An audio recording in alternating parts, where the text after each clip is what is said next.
Meu nome é João Lucas e eu estou aqui para falar sobre a discussão, o debate que tivemos em sala na aula de eletiva sobre direitos humanos sobre a ditadura militar.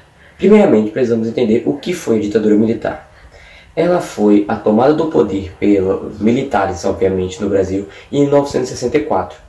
Dizendo eles ser com o objetivo de eliminar a corrupção no Brasil, colocar o Brasil para frente com todo o potencial que ele tem e eliminar a possibilidade de uma possível tomada do poder dos comunistas. Bom, o golpe de 64 começou derrubando Jango do poder, que era o presidente na época. No começo, a mídia apoiou bastante o regime militar, pois eles não sabiam da...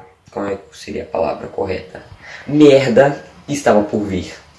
O governo militar logo começou a prender os seus concorrentes políticos, seus opositores, oprimir a população, aprovar leis que legalizavam a censura e de certa forma até não legalizavam, mas deixavam a tortura e outros tipos de métodos de interrogatório como uma parte cinza da lei, nem certo nem errado. Bom, depois disso, além disso, a gente também tem que levar em consideração que o governo militar, apesar de não ter durado tanto, uns 20 e poucos anos mais ou menos, ele foi muito forte e opressivo, pois a sua metodologia era simples e clara: eliminar toda e qualquer afirmação contra o governo, eliminar todo e qualquer um que possivelmente fosse uma ameaça ao governo.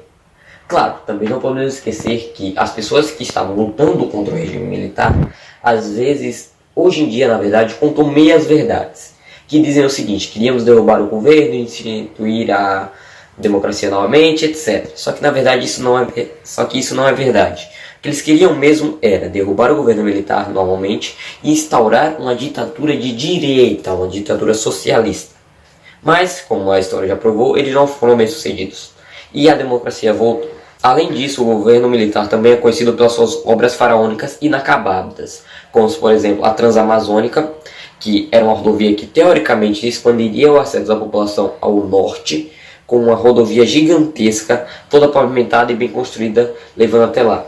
Coisa que não aconteceu. As obras teoricamente deveriam estar continuando até hoje, mas o que a gente vê quando a gente pesquisa a Transamazônica em qualquer site é simplesmente lama e mato engolindo a estrada. Bem, o que podemos concluir é que o governo militar, apesar de ter seus motivos para ser iniciado, que não foi apenas o de eliminar uma possível tomada do poder comunista, mas também esse pensamento militar de que eles eram os únicos que poderiam salvar o país das mãos comunistas, da mão da corrupção, da mão da população que não saberia regir o país, porque um cidadão é egoísta e só sabe pensar para si mesmo, enquanto o militar se sacrifica pela população.